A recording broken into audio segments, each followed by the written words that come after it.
The purported heirs of the former Sultan of Sulu have now reportedly set their sights on Malaysian properties in Paris, citing lawyers of the heirs and court documents. A Reuters report said French bailiffs attempted to enforce a seizure order on 3 Paris properties owned by the Malaysian government in a case linked to a $15 billion court award to the purported Sulu descendants. The bailiffs reportedly tried to assess the properties on Monday, but were turned away by Malaysian officials at the Paris embassy.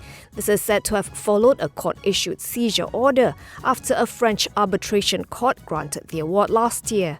The Malaysian government, which did not participate in the arbitration, maintains the process was illegal and has obtained a stay on the ruling in France.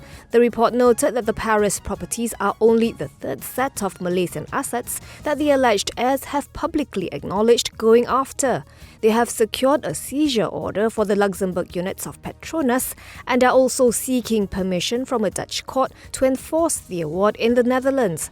The award is said to be enforceable globally against most Malaysian assets, aside from diplomatic promises under a UN Convention on Arbitration.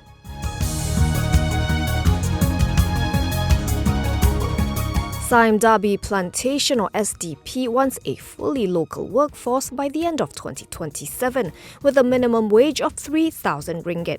Group MD Muhammad Helmi Othman Bashar said this move would help the plantation company reduce its dependency on foreign workers and propel it towards increasing mechanization and automation on the ground. He acknowledged that it's a lofty target, adding that the end game is to reduce manpower as much as possible. Prior to the COVID-19 pandemic, 75% of the company's staff working on its estates were migrant labourers. It has reduced the percentage to 60%. Muhammad Helmi said the integrated palm oil producer wants to change the prevailing perception of the plantation sector as a dirty, dangerous and difficult industry and make the job easier while also prioritising cost and productivity. He added that SDP aims to increase its land-labour ratio for oil palm plantations to 1 worker for every 17.5 hectares from 1 worker for every 15 hectares currently.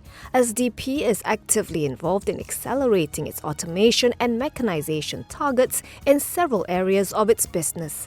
It has set up a new mechanization transformation unit and robotics center at its research and development complex and is advancing works in innovative harvesting machines to be used in its plantations in the future.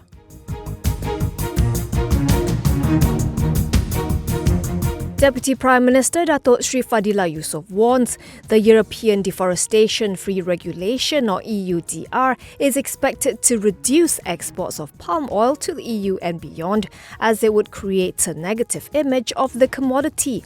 The EUDR was proposed in November 2021 and is expected to be implemented this year. It lists palm oil as one of the commodities that drive forest degradation through the expansion of agricultural land. Fadillah, who is also Plantation and Commodities Minister, denounced it as nothing less than an attempt at creating another trade barrier for palm oil.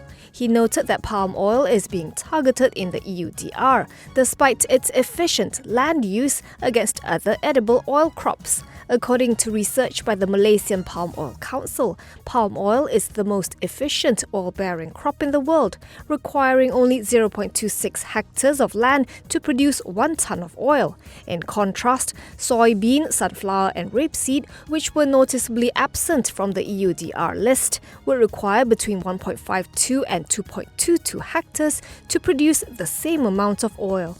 As of January 31st, 97% of oil palm planted areas and more than 98% of palm oil mills in Malaysia have been certified by the Malaysian Sustainable Palm Oil Scheme.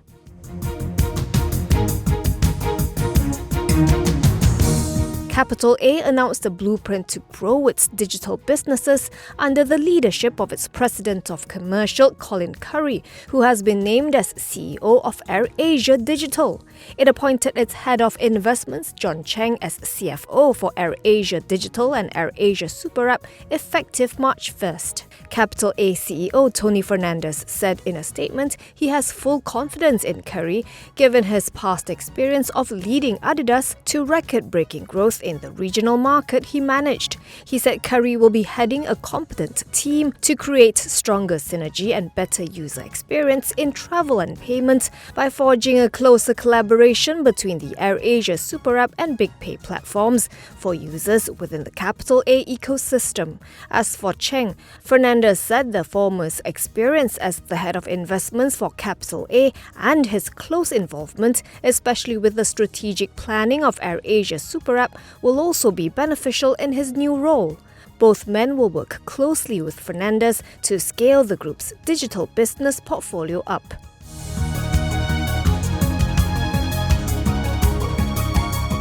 MACC Chief Commissioner Tan Sri Azambaki says over 70% of 1MDB's assets and funds, equivalent to about 28.93 billion ringgit, have been successfully recovered. According to a Bernama report, he said the agency is still tracing the remaining 30% of the assets, and the aim is to recover as much as possible of this. The Commission is one of the main agencies involved in recovering all of 1MDB's assets and funds. Azam said the MACC also played a role in the successful recovery of $1.8 billion or 8.06 billion ringgit involving IPIC.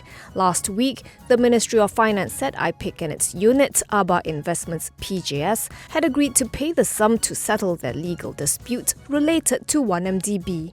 In another development, Azam also said the MACC has established a forensics unit to look into suspected elements of corruption and embezzlement involving 157 million ringgit in losses suffered by UITM Holdings.